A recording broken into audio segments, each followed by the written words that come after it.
Good morning. Bonjour à tous. C'est un plaisir d'être ici avec vous ce matin dans la belle ville de Montreal. So I'm here today to talk about a success story, about an Eastern success story that you might not have associated with success in the past, and that's my little province of New Brunswick. It's kind of like the little province I could experience.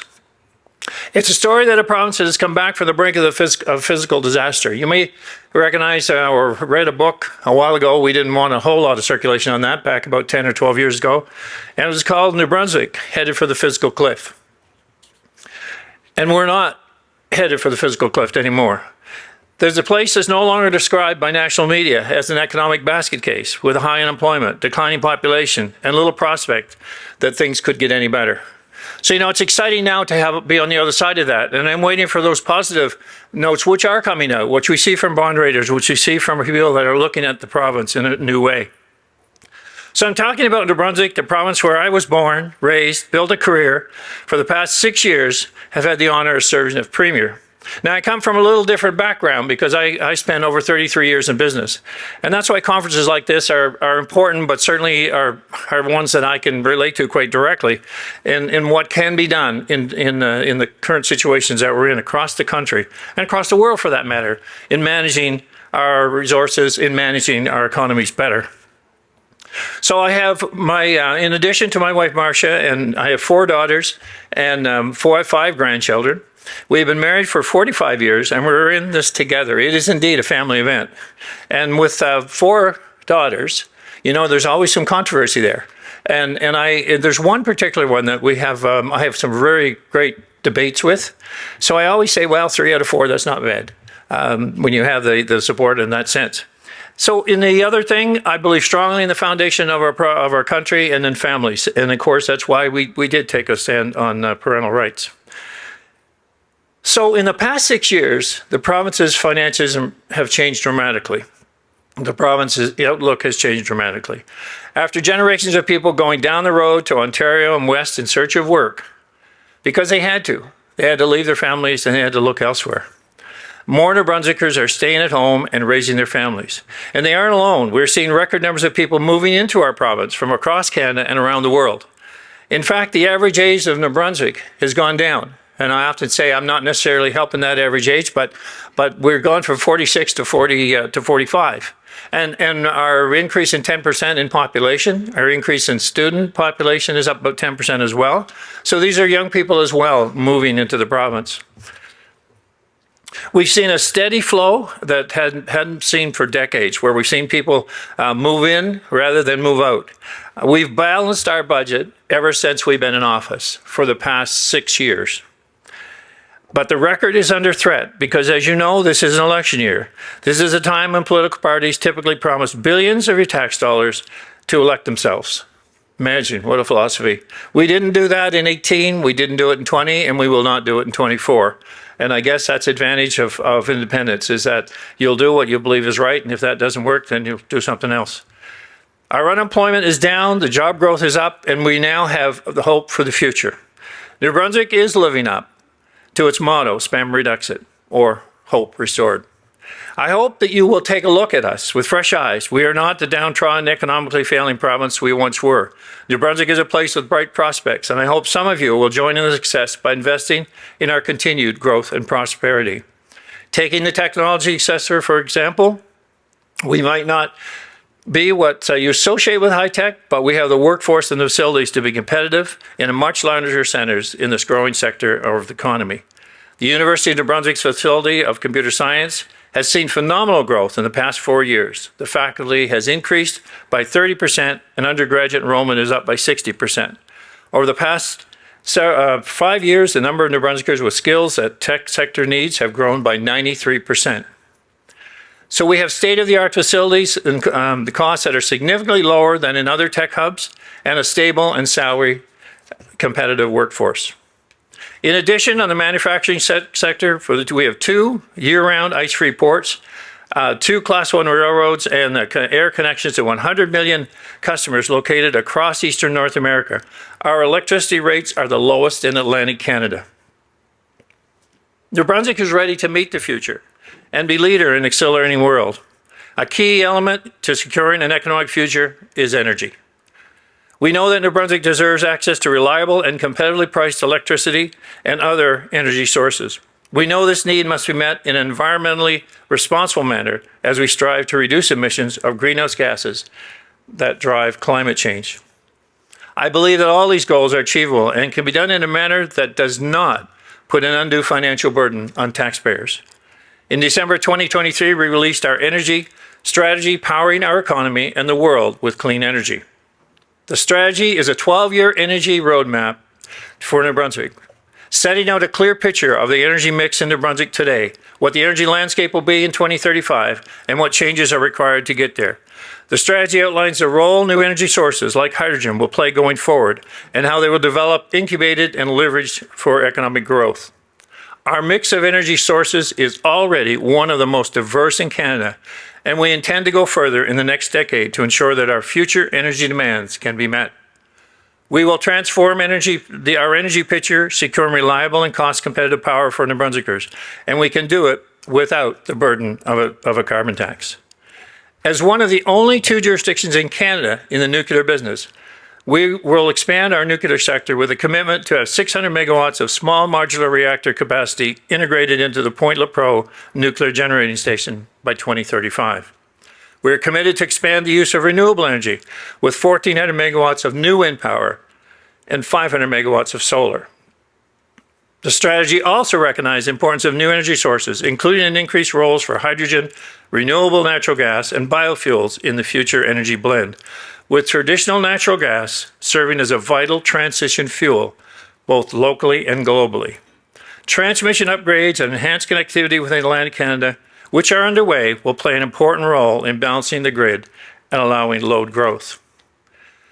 We are taking these steps not only to meet energy requirements, but to provide the clean and reliable energy that the world needs now. I am convinced that Canada can do more. We can be a major player. Europe needs our natural gas that Canada possesses to reduce its dependence on gas imports from Russia, as well as to move away from coal. I've met with European leaders who tell me they cannot understand why Canada is not stepping up to provide them with the energy resources they so desperately need. I want to challenge you to think differently about these issues. If New Brunswick could develop its natural gas resources, of which we have 77 trillion standard cubic feet, we could not only be meeting our own energy needs, but we could be exporting liquefied natural gas. We have an LNG terminal. It was originally an LNG import terminal. It could be converted to an export terminal. It only needs a gas supply to do that. And we have that, an undeveloped gas supply right in New Brunswick. If we were to look at shutting down coal plants, for every coal plant we shut down, we reduce emissions by 50%. If we look at the number of coal plants running in Europe, I believe it's like 274. China has 1,100, and they're building 1 to 2 coal plants a week. This is a win for Canada and the world. I anticipate this opportunity is well understood in this room as Canada, and including NB, to utilize our full potential of our natural resources. You know, and I think a lot of this about the time when, if you go back in history, when the Kodak moment, when digital photography took over, LED lights came along, and all of a sudden incandescent lights were gone, and you're using more and more. And then you get to the point of when technology changes to a point that electrification of vehicles and other uses become more readily available and more readily economical, we will see a greater use. But why not use our energy resources right now, have a greater impact than the 1.8% of emissions that we are contribute to the world, and have an impact around the world on reducing emissions with our own clean fuel as we transition into a cleaner, greener economy, and we do it together. But we don't need to do it on the backs of taxpayers. Thank you very much. Bon matin à tous. C'est un plaisir d'être présent parmi vous ici à Montréal. Et on aura un panel qui devrait être fascinant pour nous tous sur une thématique qui est certainement bien à l'avant-scène. Le monde fait face à 2 défis majeurs qu'on va discuter en courant de session d'aujourd'hui. D'une part, le changement climatique, qui a été question durant déjà les sessions précédentes, et les enjeux autour de la sécurité énergétique et minérale. So allow me to say perhaps a few words in terms of context setting, and then we'll jump right into our session with our distinguished panelists. So first on climate change, a topic that is all too present everywhere.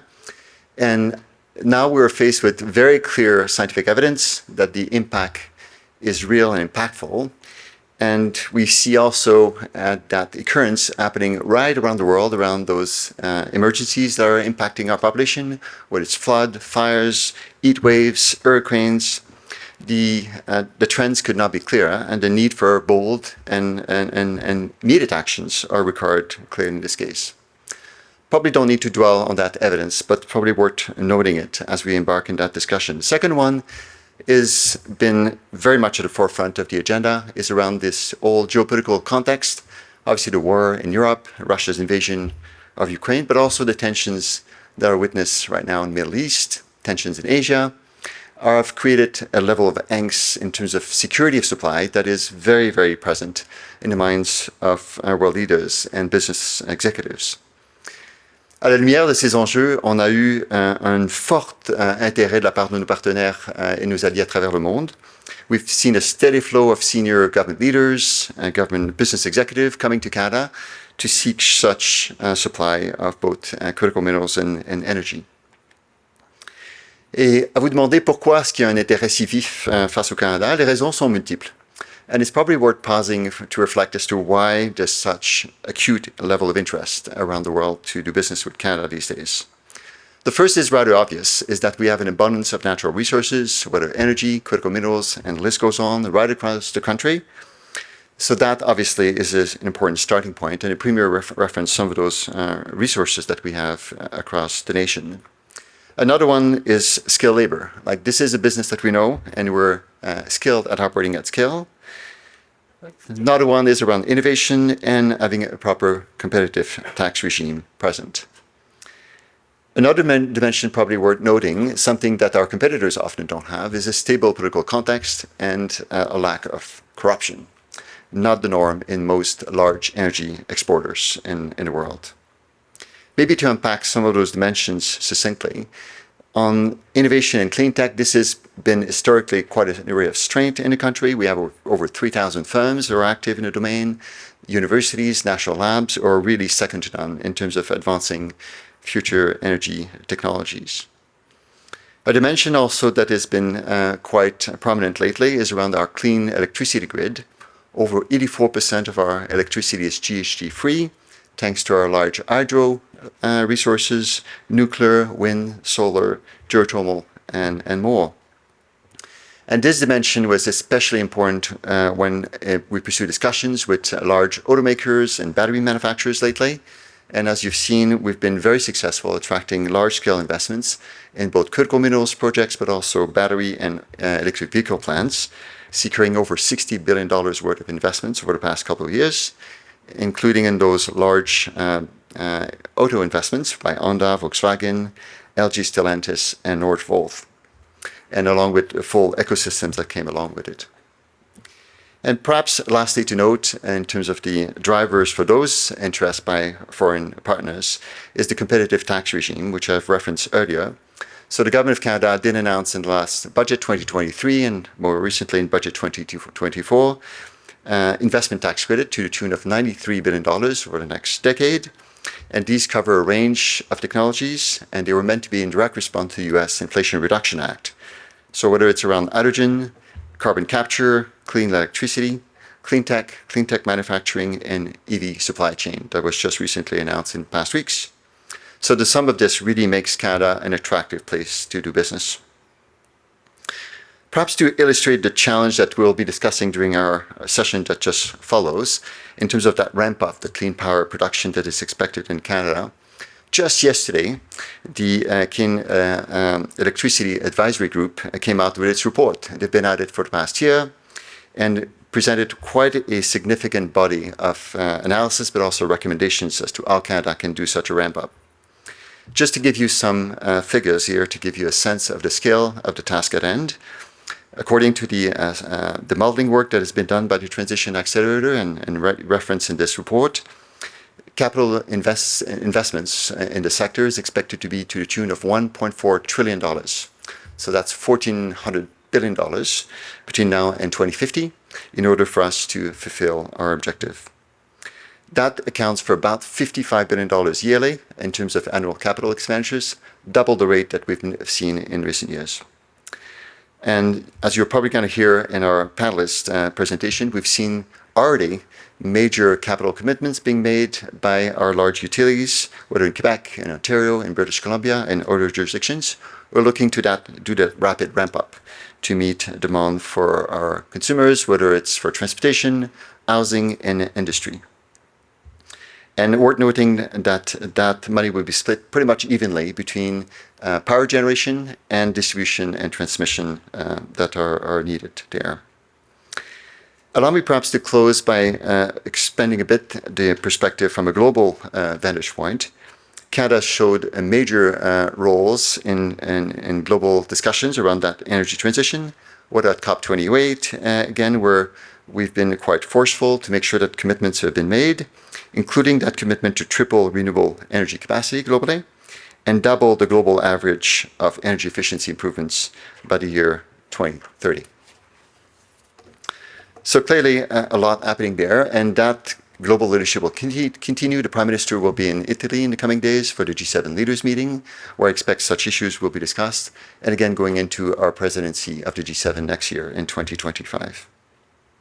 So that brings us to our session, and our guest will be speaking to this topic of tripling renewable while enhancing energy security.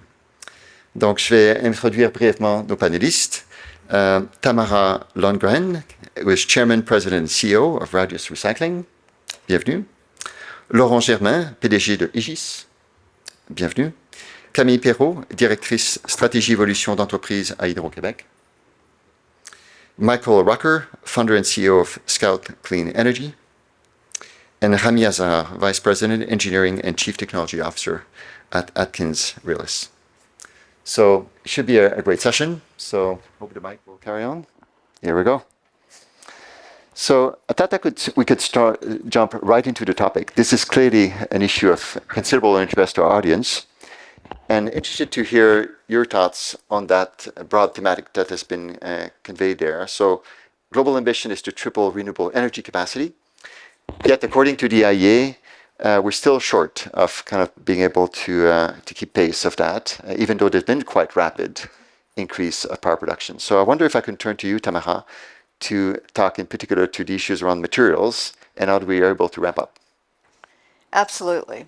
Well, first of all, thank you for inviting me here, a very distinguished panel and a very distinguished audience, so thank you very much. So there are a number of challenges facing the materials sector, and interestingly, I think there are more opportunities than challenges. But let me start with 3 challenges that I'd like to highlight today. And they're really in these categories: raw materials, products, and use. So let me start with the raw materials. Critical minerals are the new oil. Or you could say they're the old iron and steel that drove the Industrial Revolution.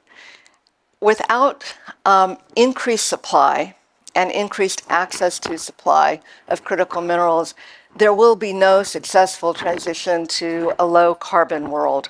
Low-carbon technologies require more metal and require more critical minerals than the technologies that they're replacing. And the supply is limited or concentrated. In either choice of that, there is fundamentally, for those engineers in the audience, a single point of failure and a vulnerability. The unprecedented demand for critical minerals, such as lithium and such as copper, requires us to focus on increasing supply. And I'll talk about some opportunities there in a moment. The second is in products. In products, I'll give you an example of solar PV modules. If you take the US in 2022, which is the latest data that I've got right now, the US, sorry, okay, is that better? Yes? We're good. Okay. In 2022, the US imported 6 times the amount of solar PV modules that it produced. In the EU, 98% of their imports of of solar PV modules in the first half of 2023, 98% came from one source, China. So again, we've got these single points of failure that is not a way that any of us would manage our companies from a risk management perspective. So that needs to be addressed. And then the third is use. And by use, I mean the infrastructure challenges, where we've got a grid that needs to be upgraded, it needs to be expanded, it needs to be modernized, it needs to be digitized so that we can balance fluctuating demand with intermittent use and have a seamless flow of electricity and of data. So how do we confront those challenges? They're not insurmountable. I think that the optimism I feel about this, and I think many others feel about this, is these are all solvable problems. And most importantly, I think the mindset of people is that people want to solve this problem. We're no longer pushing against trying to convince people to solve the problem. It is how can we do it? So I think that's why I say there are many more opportunities, in my view, than there are challenges. And so there are three things that I would focus on. One is innovation investment. JP Morgan recently put out a projection that, as it relates, for example, to critical minerals, that investing in technology innovation and increasing recycling could lower that demand pressure on imports of critical minerals by 20 to 40%. So in the US, of the 12 critical minerals, I think 5, China is the sole source or the number one source. And in 3 additional ones, China's either second or third. So again, you keep coming back to this vulnerability. And as I said, for any risk management program, there could be weather, there could be labor, there could be geopolitical risks. You just don't want to be in a situation where you're putting all your eggs in one basket. So technological innovation is one. Second, permitting reform is the second. For those of you who may know this factoid that I just learned the other day, the Empire State Building in the United States in New York was built in 1 year and 45 days. The permitting took about a year before that. So today, to open a new mine in the US is 16 and a half years, but it is also multi-years to build a new plant. So permitting reform really needs to be addressed. And then the last thing that I'll leave you all with is public-private partnerships. And this, to me, is a very important export of Canada. I believe Canada is the leader globally in successful creation and operation of PPPs. I think Australia, in my view, is number 2, but a distinct number 2. Canada has done this at a wide scale and very successfully, and I would encourage you to export that technology, that expertise to the rest of the world, because I think it can help both in the developed economies and, very importantly, in the emerging economies. Thank you, Tamara. And what you just relayed very much as residents in Canada in terms of areas of priorities. And maybe to reiterate, that level of commitment is one that we very much share among G7 countries in particular and some of our allies to really, as you say, make a sharp shift in terms of our supply chain dependency toward China and Russia. So let us now turn to the energy mix. So getting the right mix is certainly something that is top of mind for any utilities and planners. So we'll hear from Camille, Ramy and Michael on this important topic. Camille, à toi la parole. Absolument. Donc, peut-être quelques remarques d'entrée de jeu en français. Je pense qu'on va bien se compléter, les autres panélistes et moi, parce qu'on va être en mesure de parler de différentes technologies, différentes sources d'énergie qui, si on est honnête ou encore on fait écho à ce que les experts de l'industrie nous disent, vont toutes faire partie de la solution. Donc, je pense que réaliser la transition énergétique, c'est pas l'affaire d'une technologie, d'une source de production, mais bien d'une combinaison de toutes sortes de solutions. I can speak to the situation in Quebec. So we all know that finding the right combination of technologies or energy sources has to do with varying factors. And it's something that it is bound to vary from one region to the next, depending on resource availability, for one thing, depending on social acceptability of the different energy sources, depending on the region we're talking about, cost, of course, and some technical requirements, obviously, for successful integration into the overall grid. So one thing that we sometimes overlook is the requirement for the combination between what we call firm generating capacity, so something that's power that's available at all times, around the clock, on demand, and those more popular or rapidly deploying energy sources that we call intermittent, such as wind and solar.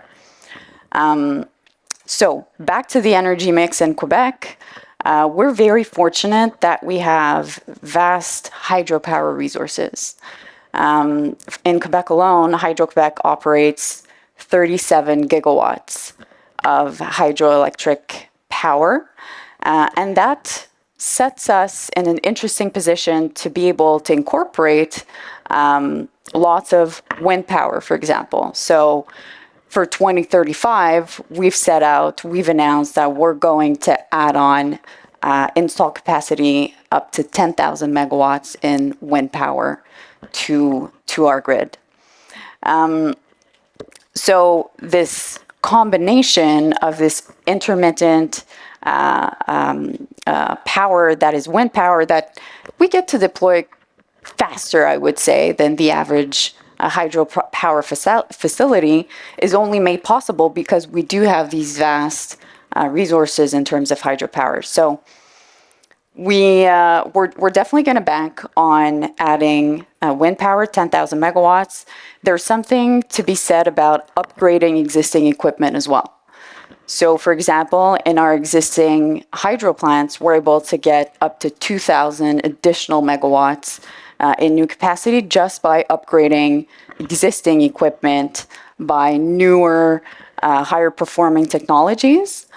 And then there's this one, I wouldn't call it a technology, but this one source that I think is bound to be universal, and that's energy efficiency. So we're going to be talking about the challenges, the many challenges of tripling the amount of renewables that we have worldwide by 2030. And I think we have to minimize the amount of infrastructure that is bound to be massive as much as we can by empowering every energy consumer to consume better, to consume less, because we're at least going to be able to have part of the solution, and then we can concentrate all of our energy on deploying what we definitely have to be adding in terms of infrastructure. Merci à toi. Let's turn to Ramy. So we often talk about wind and solar being, renewable energy is wind and solar, and this is what we want to add. In terms of energy mix, wind and solar is great, but when we're looking at the challenge of electrification and the energy transition, it's not going to be sufficient by itself. So in terms of energy mix, we can't avoid hydro and nuclear, big technologies that will give you a lot of bang for your buck. There's also intermittency of wind and solar, and there's also stability on the grid. You need to have large rotating machines like you see with gas or hydro or nuclear to stabilize the grid and give you the resiliency you need. Resiliency being the ability to recover from an event, like a problem with an equipment, like lightning, like a fault somewhere, etc. Wind and solar don't contribute to this type of resiliency, so they need to be married in an energy mix. And we can't avoid all the other technologies. And there's one other thing to look at. We've been traditionally, especially in Canada, exploiting resources that are far up in the north, linking them with large transmission lines to the load, which is in the south, and this creates points of failures on the power grid. In terms of resiliency, we're also going to need to look at distributed energy resources, which means that we allow people to produce small amounts of energies where the load is.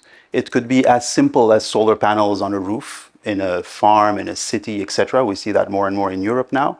Or it could be something a bit more elaborate for a large hospital complex, for a microgrid, for slightly larger loads. But so it means that you have more resiliency in generating power where the load is, as well as far away.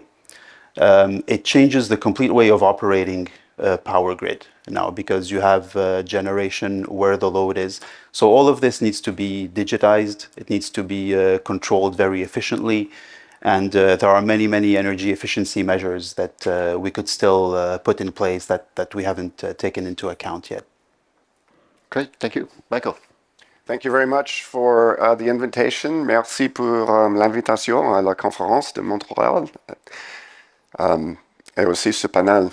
I'm Michael Rucker. I'm from Scout Clean Energy. I'll spend just a moment because you certainly haven't heard of my company, probably in Quebec. I'm an entrepreneur. I started this company about 6 years ago. We're a renewable energy developer, owner, operator. We were purchased by Brookfield in December 2022 for $1.1 billion. We have operations in 26 US states, over 1,000 megawatts of renewable generating capacity today. So I'm very much in the trenches, so to speak, of renewable energy development in the United States. We concentrate on wind and solar augmented with storage as our prime technologies in the US. And really we're at the end of like 30 years of costing out in those industries. A combination of a more efficient supply chain, cheaper manufacturing, also better efficiency. When I started in wind 25, 30 years ago now, our net capacity factors in terms of a measurement of efficiency were really in the high 20s. I'm building plants today that are in the mid 50s, 54 to 55% capacity. To give you some perspective, a competitive solicitation for power in the United States probably can be decided by 1% of efficiency. So the gains have been tremendous. Solar has quickly and now surpassed wind in terms of its efficiency. Wind would still be considered the cheapest energy resource on our grid. Solar, in certainly on-peak applications, is exceeding that and will just continue to be the trend. But there's no way that we can really provide what our customers are looking for with a pure renewable energy mix. And I'll keep hydro out of the equation and nuclear, arguably. And I think you should ship as much hydro as possible to the United States. We should take it, I think, in order to reinforce our grid. But without opportunities for further development in hydro in the US, for the most part, wind and solar is just going to continue to be the balance of that mix. What's driving it is customer demand. Demand in the United States is really driven primarily now by corporates. That's a complete reversal during the course of my work in the industry. You might have heard about Brookfield, our parent company's recent procurement from a single buyer, Microsoft, for over 10 gigawatts of capacity in the next 5 years. Our company's going to contribute, let's say, roughly 2 gigawatts of that. That's half the installed capacity of my home state of Colorado. Massive procurement, driven by data centers, demand coming from particularly data centers, but also EVs and the electrification of our economy generally. But they need power on a 24/7 basis, and we need to provide a grid that can provide that, and with renewables, which is their mandate. So wind and solar really need to be paired with storage to provide that 24/7 product. And we strive to do that in terms of the mix that we develop in the United States. My company has been mostly wind historically. In fact, our notice to proceed projects, what we're constructing now is primarily wind, one solar project. But within 5 years, we'll be 50-50 in that mix with roughly 15% storage, which really reflects the demand of the electricity grid itself. But there are obstacles that are going to make that a difficult road to follow. We've already talked about supply chain. I live through supply chain battles on a daily basis. The components that we need to build our projects, like main power transformers, high voltage equipment, these are things that we used to get on a timeline of 12 months or even less. That's been spread out to multiple years, 3-4 years for high voltage breakers, for substation installations for us. So if we're going to continue the energy transition along the lines that we've been planning for, we're going to need to address those issues. and also make sure that we have a balanced energy mix on the renewable side to really meet customer demands and the demand for 24/7 production of renewables. Thanks so much. And you can clearly see the pattern here, like more energy, but also cleaner energy needs to meet the demands out there. So the requirement to ramp up is considerable. So maybe I can turn to our colleague who just landed from Europe to expand a bit more on those public-public partnerships to help meet the demand. À toi la parole, Laurent. Je crois qu'effectivement, il y a une responsabilité partagée entre le secteur public et le secteur privé pour arriver à remplir cet objectif de tripler les énergies renouvelables. La première responsabilité, c'est de ne pas opposer les différentes sources du mix énergétique. Si je prends l'exemple de la France, pendant des décennies, il y a eu un combat entre ceux qui défendaient le nucléaire et ceux qui défendaient les énergies renouvelables. Il a fallu un rapport externe d'une entreprise qui s'appelle RTE, Réseau de distribution d'électricité, pour montrer que un scénario 100% nucléaire ne nous permettrait pas d'arriver à la neutralité carbone, et un scénario 100% énergie renouvelable ne nous permettrait pas d'arriver à un scénario de neutralité carbone, et qu'il fallait maximiser les deux sources de production d'énergie décarbonée, ce qui a conduit à prendre une décision de multiplier par 4 l'éolien offshore en France, de multiplier par 12 en l'objectif solaire, et de prendre la décision politique très importante de construire 6 nouveaux réacteurs, potentiellement 8 supplémentaires à l'horizon de la fin de la décennie 2030. Donc je pense que la responsabilité d'abord du gouvernement public et des autorités publiques, c'est bien de maximiser les décisions qui seront prises en matière d'énergie décarbonée, quelle qu'elle soit. Je pense que la deuxième responsabilité du public, c'est de fixer des objectifs. Aujourd'hui, il n'y a que 14 pays dans le monde sur 194 qui se sont fixés des objectifs publics en matière d'augmentation des énergies renouvelables. C'est quand même un problème parce que ça ne donne pas la visibilité nécessaire au secteur privé pour faire les investissements. Le secteur privé va investir si on a de la visibilité également sur l'engagement public et sur le niveau de cet engagement. Et donc je pense qu'il faut que les pays mettent en avant l'investissement qui sera consenti pour les énergies renouvelables. À cet égard, l'exemple, je dirais, emblématique, c'est l'exemple américain. Le vote de l'IRA, avec 430 milliards de dollars mis sur la table pour, je dirais, augmenter les investissements productifs verts aux États-Unis, a été un vrai signal politique pour le secteur privé, pour que le secteur privé vienne investir aux États-Unis.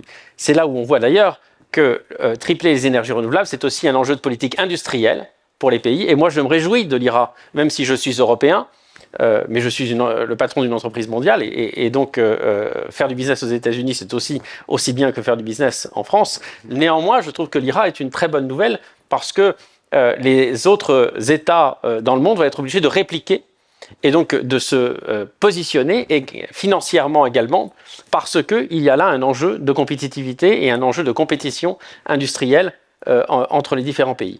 Donc je pense que le partenariat public-privé, il est lié à le fait de donner de la visibilité au secteur privé sur les politiques qui sont amenées en matière d'énergie renouvelable, de nucléaire ou d'hydro. 2, des chiffres concrets sur ce que la puissance publique va pouvoir mettre sur la table et ce que le secteur privé, entre guillemets, peut, je dirais, compléter.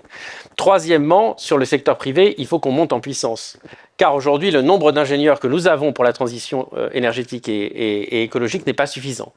En France, on produit 40 000 ingénieurs par an. Il faudrait au moins en produire on en produit 40 000, il faudrait en produire au moins 50 000 par rapport aux besoins, parce que ce n'est pas le tout de dire qu'on va tripler les énergies renouvelables. Derrière, il faut les projets, et pour faire les projets, il faut les ingénieurs pour pouvoir les concevoir. Et c'est là la responsabilité du secteur public, de faire émerger davantage de diplômés, mais c'est la responsabilité aussi du secteur privé de les embaucher et de les former.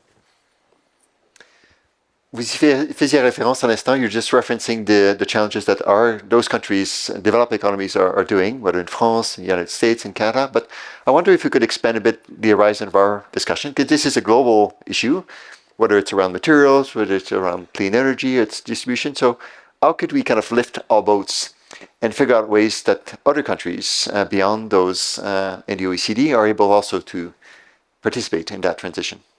Who wants to jump in?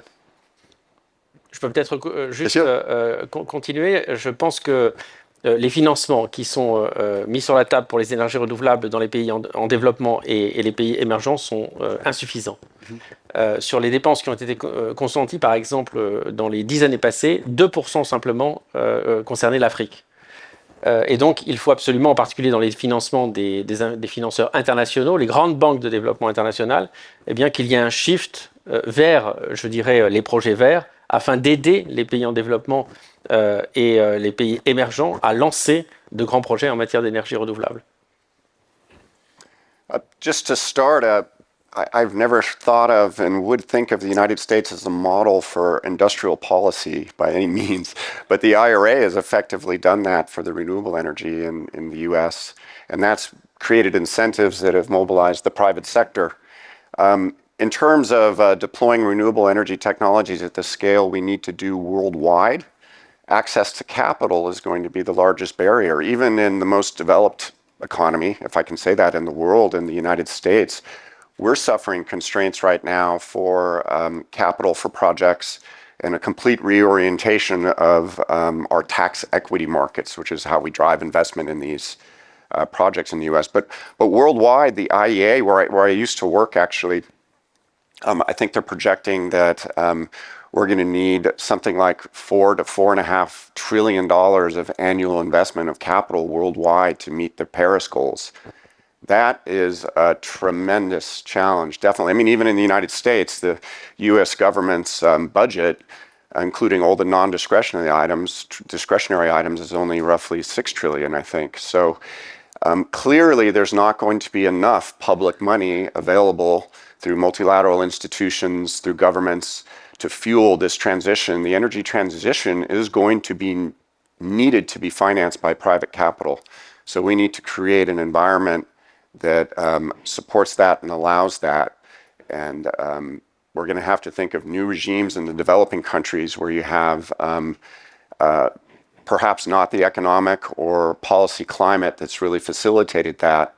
But us in the developed world are going to have to focus our energies in terms of guaranteeing those investments, providing incentives, grants also to build capacity to really allow that technology transfer and investment to take place over the long term. Ramy, and I'll turn to you, Tamara. I think it's we need to understand we all breathe the same air, right? So it's not because Canada meets its net zero goal that all of a sudden we're going to breathe clean air here.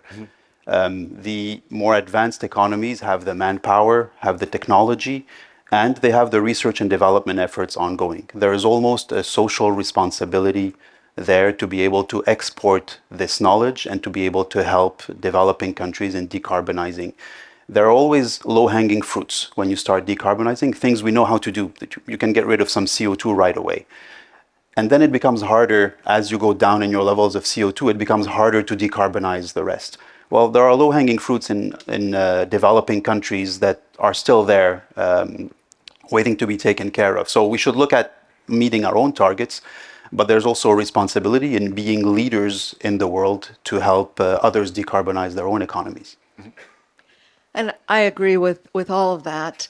And that's where I would reinforce the comment about public-private partnerships. I think that multilaterals, the export-import banks, and all of those, they have limited capital, and they also have a bureaucracy that takes a long time to prioritize projects, to finance them, and to implement them. Public-private partnerships are completely different, and they can be much more nimble. They can be bilateral, and they can be project specific, so they can attack that low-hanging fruit much more quickly and at various levels of investment. So again, I really encourage those who are expert in doing that well to export that technology as an overlay to the underlying technology that will achieve the decarbonization. Maybe, wait, Camille. No, so I think the main items have already been mentioned, but I would add to that as much or as quickly as we can get those costs down for green renewable technologies, they're going to become more accessible for the entire world. And our objective, our collective goal should be to reduce the gap in economic terms between fossil fuels and green renewable energy. So I think there's definitely a contribution that we can have there where we sort of unite our efforts to get those costs down. And then one last item, I think dans notre propre déploiement, donc dans nos économies, dans nos pays, il y a aussi un point d'attention, je pense, dans la manière de déployer. Donc, dans toute notre chaîne d'approvisionnement, qui est rarement 100% locale, comment on est rigoureux dans l'application des bonnes pratiques, des pratiques responsables dans l'approvisionnement des composantes pour s'assurer qu'il n'y a pas justement des préjudices qui sont causés aux économies en développement qui, quelque part, dans la chaîne d'approvisionnement, ont un rôle à jouer. Donc, j'ajouterais cette composante-là aussi que comme économie développée, qui sommes rendus un petit peu plus loin dans la transition énergétique, alors qu'on déploie de très grandes quantités d'énergie renouvelable, il faut qu'on soit vraiment conscient de toute la chaîne d'approvisionnement puis s'assurer que nos pratiques demeurent exemplaires. Cette référence que tu fais autour des cost curve is something that we're very, very focused on at the Energy Department, similarly in the US, and with our partners try to bring down those costs aggressively will obviously drive access to those solutions. Laurent? Pour revenir sur la baisse des coûts, effectivement, de production, c'est clé. Si on regarde ce qui s'est passé l'année dernière en 2023, la moitié de l'augmentation de la puissance installée solaire vient de la Chine. La Chine a fait la moitié du volume du solaire qui a été installé en 2023. Pourquoi? Parce que la Chine a su baisser de 40% ses coûts de production depuis 10 ans sur l'énergie solaire. Et donc effectivement, afin d'ailleurs de rendre cette énergie accessible aux pays en développement, la baisse du coût de production et donc l'investissement en R&D va être absolument clé. Le deuxième élément, c'est l'élément sur les réseaux de transmission et de distribution d'électricité. Aujourd'hui, il faut augmenter de 40% la production d'électricité pour arriver au zéro carbone en 2050. C'est des investissements absolument considérables. C'est 80 millions de kilomètres, je dirais, de réseaux supplémentaires dans le monde à l'horizon 2050. Si nous ne faisons pas ça, nous aurons beau, je dirais, lancer des tas de projets en énergie renouvelable, si on ne peut pas les connecter efficacement au grid, l'efficacité sera très limitée. Et donc là, il y a aussi des investissements considérables à faire. Quite a few of you referenced the importance of innovation and R&D to drive kind of where we need to be, whether it's around materials or around energy or energy storage. Like, I'd be curious to hear your thoughts, whether we're doing enough, and given the pace and the urgency that we face, what else we need to do to bring us there as a planet? Tough question.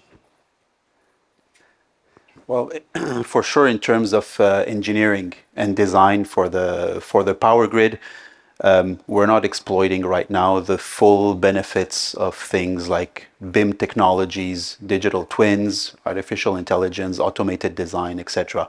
And one of the reasons for that is that we're not starting a grid from scratch. We're starting on something that's been existing for centuries or more, and which is not already digitized. But if we are to take full advantage of this, not only are we able to go through the engineering phase a lot more quickly, we're able to reproduce lessons learned, we're able to get it all the way through to important gains in the construction time, in the commissioning, and then in the operation and maintenance. Predictive maintenance is a very important factor that we're going to have to take into account. And we haven't yet taken full advantage of these, of all of this. Now, this can be applied to even new technologies, carbon capture, and everything that we're developing is going to have to be automated to a much, much greater extent. And it's going to help us with our manpower challenge as well.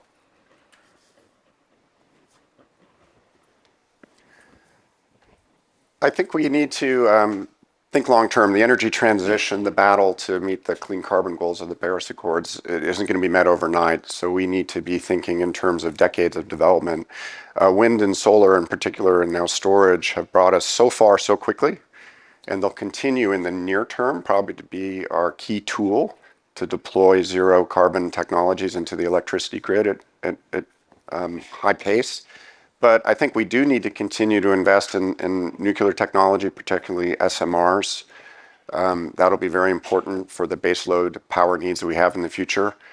I think it's also very important that we look at the efficiencies of the technologies that we're also producing currently, even wind and solar, for example. There are ways that we can improve their deployment, and that can be logistics, not necessarily a pure efficiency focus, particularly in wind energy. I think for me, our nearest term obstacles are often just getting through the transmission queues in the United States. That process, for example, California has over 530 gigawatts of transmission queued up to enter a grid that only has 80 gigawatts of installed capacity. So clearly there's going to be a bottleneck there, right? The time it takes for us to make those transmission investments and increase not only the scale, but the efficiency or the scale of the grid is far too slow. But we have technologies that are already off the shelf that could increase the efficiency of the grid in a short period of time. Grid enhancing technologies, dynamic line ratings, particularly replacing conductors with more efficient conductors. There are institutional barriers for this, but we could go very far just by continuing to deploy our already proven conventional technologies, but also using some of these off-the-shelf technologies and actually deploying them in the short term to increase capacity. You spoke, Michael, to SMR deployment, as you know, and maybe for the benefit of the audience, Canada will be first in North America in having such SMR deploy in Darlington, Ontario, thanks to OPG, but also other provinces, New Brunswick, Saskatchewan, Alberta have expressed interest, and a number of international partners are also keen to join. So this is one area where we've seen a great deal of acceleration work. My parent, Brookfield Corporation, a Canadian corporation, as you all probably know, has purchased Westinghouse, which was the large nuclear EPC and R&D program, and they have a huge focus on SMRs. Laurent? Je pense que un des aspects absolument clés va être la réplicabilité des ouvrages que l'on va designer puis ensuite construire, car il en faut beaucoup. Et donc il faut que le design, en particulier la phase de conception, soit faite de telle façon que on fasse des économies d'échelle grâce à un design le plus simple et réplicable possible, alors qu'avant on essayait de faire des choses extrêmement compliquées, notamment dans le domaine du nucléaire. Et donc l'enjeu pour des ingénieristes et des entreprises comme Egis, qui va travailler en particulier sur des projets en nucléaire au Canada, en France, au Royaume-Uni, c'est bien de faire des designs qui puissent être répliqués rapidement et donc réduire, je dirais, les coûts également et les délais de construction sur les chantiers, de manière à ce qu'on puisse augmenter assez rapidement la capacité énergétique des pays concernés.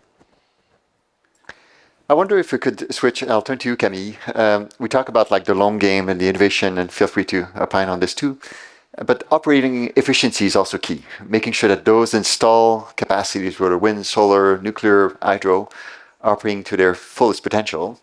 So I wonder if you want to share any thoughts on how do we make sure we squeeze as much efficiency and lower cost in operating an installed base. Camille? Well, I think some of them have been mentioned already. So I think there's definitely something to be said with using artificial intelligence, for one thing, to detect defects or problems on the grid. There's technologies that we can also use to optimize how much we're getting out of our installation. So la capacité de transit, on en parle souvent. Le réseau de transport va être un gros goulot. Hein? Je pense qu'on a été plusieurs à le nommer depuis le début de la discussion. Comment on est capable d'exploiter à leur plein potentiel les infrastructures qui sont déjà déployées. On parlait de rapprocher aussi la production des lieux de consommation. Donc ça, c'est une autre façon aussi de minimiser, par exemple, les longues lignes de transport qu'on doit déployer pour acheminer la production au Canada, du moins là, du nord vers le sud. Donc, il y a définitivement de la technologie à aller chercher là. Le point que je voulais faire tout à l'heure sur l'innovation technologique, mais qui répond aussi à cet élément-là, c'est sur la gestion de la consommation. Donc, je reviens au point de l'efficacité énergétique de la gestion de la demande. Je pense qu'une façon d'optimiser à la fois les infrastructures existantes, mais aussi l'empreinte au sol d'éventuelles futures installations énergétiques, c'est d'outiller chaque consommateur d'énergie, qu'il soit un particulier, qu'il soit une entreprise, une institution, peu importe, un commerce, d'outiller chaque consommateur d'énergie à consommer de la manière la plus optimale possible. Et ce que ça veut dire, ça, c'est de rendre ça simple, de rendre ça facile. Donc, on parle souvent des objets connectés, par exemple. Comment on fait en sorte pour que mieux consommer ne signifie pas nécessairement une perte en termes de confort, de facilité, d'exploitation. Donc, je pense que définitivement, il faut que ça fasse partie de la solution. Any other comments on how to operate efficiently? You have installed capacity, Michael, to run. Well, I don't think we have installed capacity at the scale that we're going to be changing the world, but we focus very hard on improving the efficiency of our fleet. A lot of that is just data management.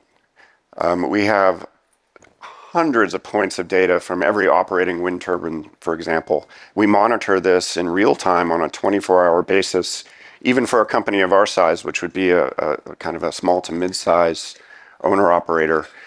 We have 24-hour operations that manage efficiency of our units, and we have a data-driven analysis program and predictive maintenance program where we're trying to identify failures long before we actually see them in the field. And when they do occur, we try to use that efficiency in order to improve the logistics for us to actually correct issues in the field. We spend a lot of time looking at subcomponents, and these are, a wind turbine, for example, will have vendors, even though they're managed by a single O&M from dozens of companies around the world these days. We actually manage those components from a source basis. Which factory did it come from? Which lot of production did it actually come from? And we try to model that and track that through our fleet and also through the larger fleet within Brookfield at this point. AI is very popular to talk about. We've called it machine learning for more than a decade. So we've been applying these technologies, but the potential of the fast-growing AI capability should probably give us even more visibility in terms of identifying a power curve that's slightly off kilter, but also protecting our units from the weather. Basically, we have programs now where we're very intelligently, we have blade degradation, for example, that's caused by hail in the United States and would be ice in this terrain. We very, very proactively now monitor the speed of the rotation of the turbines in order to get the rotational speeds low enough that we miss the danger zones in terms of impact on our blades. And we do this on a real-time basis, 24 hours a day, just to get that extra piece of efficiency and increase the long-term durability of our machines. Laurent? Oui, non, je partage le fait que, pour revenir sur ce qui a été dit sur l'intelligence artificielle, oui, évidemment, ça va nous permettre et permettre à nos ingénieurs dans la phase de conception de gagner du temps, mais jamais l'intelligence artificielle ne remplacera les ingénieurs. Pourquoi? Si je prends l'exemple de la résilience, il faut aujourd'hui se poser la question de la façon dont on construit les infrastructures de demain. Or, pour ça, il faut intégrer les données, non pas climatiques passées, mais les données climatiques que l'on anticipe pour les phénomènes qui vont, je dirais, avoir un impact sur nos infrastructures dans 5 ans, dans 10 ans. Et ça, l'intelligence artificielle ne peut pas le faire. Ce sont les ingénieurs qui peuvent intégrer des données qui sont les données prévues, je dirais, des phénomènes climatiques et les réintroduire dans la phase de conception pour rendre ces infrastructures résilientes. Donc oui, l'intelligence artificielle va nous aider dans beaucoup d'aspects en matière d'ingénierie et de conception et de construction des infrastructures, mais jamais il ne remplacera, je dirais, l'ingénieur. On s'apprête d'approcher la fin de notre session tous ensemble. On a couvert tout plein de sujets. Clearly, it's evident that we need to do lots of things to get the job done and meet that tripling commitment. I wonder if I could turn to each and every one of you to offer your closing thoughts and advice and tips for all of the audience assembled here in terms of what ought to be the focus. Well, Firstly, I think collaboration is going to be the main theme. We talked about public-private partnerships, but at least here in Canada, at the public, we have many different levels. Energy is a provincial authority. Every province has its own targets. And naturally, we see that it's often more economic and better to export power to our favorite neighbors down south than it is to build an east-west grid. So we're very vertically integrated. We need incentives from the federal. We need collaboration with the provincial, with the indigenous communities, with the cities, with the transportation sector, with a bunch of other stakeholders that were not necessarily part of the equation a generation ago. So collaboration is going to be the main theme. Investment for sure, and finally resilience. I think we all remember the ice storms we've had over here in Quebec. We can safely say it's going to get worse. There's going to be more of them, and so if the whole society is electrified, these events could have worse consequences. So I think it's going to be collaboration and resilience for a cleaner tomorrow for all of us here. Camille. I have to agree 100% on collaboration. And I liked what you said earlier, where the energy transition or GHG emissions don't know any borders. I mean, it's a global issue, and we could choose to see it as a negative thing because the whole world is facing the negative impacts of climate change. And that's true. But the positive side of that is that collectively we're all trying to solve the same problem. And so putting together in common all of that intelligence, human intelligence, as well as artificial intelligence, I think has to make us hopeful that we're going to be able together to solve the matter and succeed in the transition. And maybe one last thought, un élément dont on a moins parlé, c'est l'acceptabilité sociale. Donc, je pense que c'était sous-entendu dans beaucoup de nos propos où on sait que l'infrastructure énergétique qu'on doit déployer, c'est souvent intrusif pour les milieux d'accueil. Donc, je pense que on ne sera pas en mesure de déployer ce qu'on a à déployer sans prendre le temps, investir le temps de faire de la pédagogie, de l'information, pour s'assurer qu'on a tous une compréhension commune de la problématique, des solutions, puis qu'on fait preuve d'innovation aussi en proposant aux communautés d'accueil différentes formes de partenariat, par exemple, pour le déploiement harmonieux de cette infrastructure. Oui. C'est le cas pour la population générale, pour les populations autochtones de façon toute particulière. Tout à fait. Absolument. I'll just leave you with one theme, to repeat myself. This is a very complicated problem worldwide, the energy transition, but it's fueled by capital, ultimately. The solutions that we deploy in the field are fueled by capital. Even the innovation in our capitalist society is often driven, and the R&D investments are made, obviously, by access to capital. So the more that we can create an environment where we can involve the private sector and attract that capital, is probably from a policy perspective, should be one of our highest level goals to actually implement the climate change goals that we've perceived at the UN negotiations. I agree with all of these statements, and I would add the following. I think that it's important to keep one eye on the telescope, as they say, and one eye on the microscope. That microscope is the low-hanging fruit.